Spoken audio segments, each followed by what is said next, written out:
Alrighty, welcome. Today we are reviewing set 75432 V-19 Torrent Starfighter. Now this set does come with 567 pieces, rated at a 9+. Now for your well-earned money, you'll be getting the Torrent Starfighter itself, as well as General Obi-Wan Kenobi, Clone Pilot, and Asajj Ventress. On the front of the box, it's got this awesome art of the Torrent itself with the Clone Pilot in the cockpit, and down the bottom it displays its minifigs with a 332nd Trooper on the bottom left. On the back, it's got a fight depicting Asajj and Obi-Wan, as well as the Clone Pilot down below, and the V-Torrent in its landing form. It's pretty cool. Now, if you're looking to pick this puppy up, it's going to cost you about 100 AUD. I don't know the conversion to USD, so I'll put it up right here. Now, one thing I did in my last video, which I want to keep doing, is if you don't want to pick this up from the LEGO site itself, because the LEGO site usually lists this quite expensively, I like to point out where else you can get them for a little bit cheaper.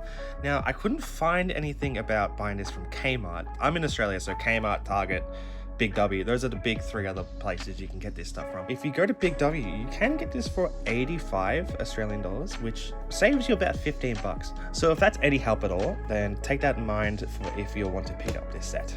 Other than that, let's open this bad boy and see how it treats us. Now with the box open, we can see that we have one instruction booklet with 225 instruction pages. It also comes with a sticker sheet with 6 stickers and 5 numbered bags. And if you want to save a little bit, scanning this QR code here will actually get you some LEGO Insiders points.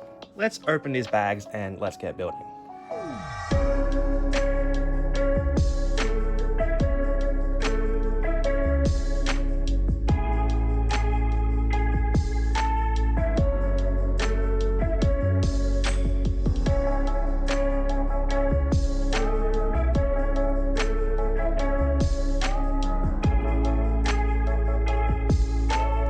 Alrighty, so here we have the finished product. Now it does come with 2 stud shooters on the top and these 2 blaster things that mimic cannons, but they don't do anything.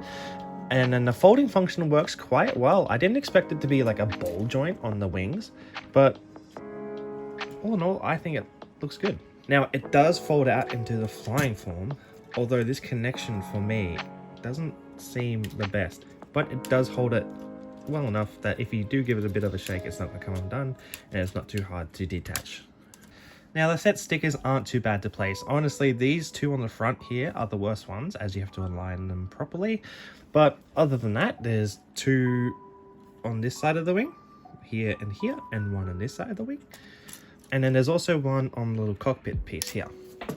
The build wasn't too hard to do. I'd probably rate it like a 6 out of 10 on difficulty. There was a few parts where I was struggling to get pieces connecting, or they just seemed like the wrong piece to use in that situation. But anyway, enough about the ship. Let's move on to the minifigures. Now we do get this awesome Asajj Ventress with this absolutely stunning blue, and the return of the hilt that has been used for her in the past, and I think Ahsoka as well. Now this is the first Asajj Ventress we've had in a while, the others being these ones.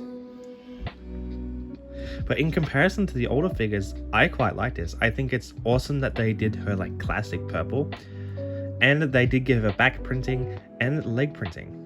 Moving on to the Clone Pilot, his helmet design is unique. This is the first type of its helmet to be printed in this way. The clone head is the same as always. I don't think it's any different from the clones we'll be getting recently. The printing is quite nice on the torso and on the legs. And he's got back printing, no arm printing, but I don't know if he needs arm printing, to be honest. And he does come with a small black pistol. And finally, we're getting Obi-Wan Kenobi in clone armor without the Clone Wars style face. He does come with leg printing, fantastic arm printing, and a double-sided head. In terms of Clone Wars Obi-Wan Kenobi, I think this is honestly the best one we've gotten so far. I know people change out the old Obi-Wan Kenobi Clone Wars style figures with the newer Obi-Wan Kenobi head, but now you actually have an official LEGO style Obi-Wan Kenobi. Now, is this set worth your money? LEGO sets nowadays are not getting cheaper. I would say the August wave, in which this is a part of, it just costs too much. Bring it down. Not everyone can afford how much it's going up, I would say this is one of the sets from the August wave that is worth your money. Let me know in the comments if you picked this build up for yourself. If there was one thing you can change about it, what would you change? If there was one extra figure or one different figure you could put with it, what would you put? I think it displayed the ship and the characters from the scenes in the Clone Wars, displayed right here. Only thing really holding it back is the price point. I think it does cost a little bit too much, but then again, if you want to get it for a little bit cheaper, go to Kmart, Target, Big W, save yourself about 15 bucks. If you like this review, leave a like, subscribe, and turn on the notifications. If there's a set you want me to review, leave it down below. Or if there's minifigures you want me to have a look at, also leave it down below. Other than that, thanks for watching.